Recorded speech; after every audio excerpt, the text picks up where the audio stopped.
ముందుగా అందరికీ జై శ్రీరామ్. మహబూబ్ నగర్ జిల్లా అప్పన్నపల్లి గ్రామంలో శ్రీ శ్రీ ఆంజనేయ స్వామి దేవాలయం దగ్గర నేనైతే ఉండడం జరిగింది. ఇక్కడ గొప్ప గొప్ప వృక్షాలు, అలాగే ఇక్కడ శ్రీ ఆంజనేయ స్వామికి పైకప్పు ఉండదు, సింధూరము లేనటువంటి శ్రీ ఆంజనేయ స్వామి కొన్ని దేవాలయాల్లో ఉంటాయి. అలాగే ఇక్కడ అప్పన్నపల్లి గ్రామంలో కూడా సింధూరం లేనటువంటి శ్రీ ఆంజనేయ స్వామి మనకు దర్శనమిస్తాడు. ఇక ఇది పాత బావి. ఇక్కడ కొబ్బరికాయ కొట్టిన వాటర్ అంతా బావిలోకే పోవడం జరుగుతుంది. ఈ రకంగా చూడడం అయితే నేనైతే ఫస్ట్ టైం.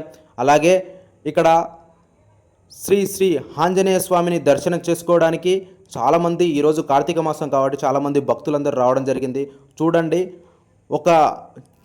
ఇక్కడ ఉన్నటువంటి గొప్పతనం ఏంటంటే మర్రి ఊడలతోటే మర్రి చెట్టు తయారైంది. ఇక్కడ చాలా ఉన్నాయి, మీరు చూస్తుంటే డైరెక్ట్ కిందికి వచ్చిన వేరే చెట్టులాగా మారి మన ఆంజనేయ స్వామికి శివునికి అండగా ఉండడం జరిగింది. ఇది శివాలయం. చాలా అంటే చాలా గొప్పగా ఉంది. మీకు కూడా తెలియని వాళ్ళు ఉంటే ఇంకా తెలుసుకోండి.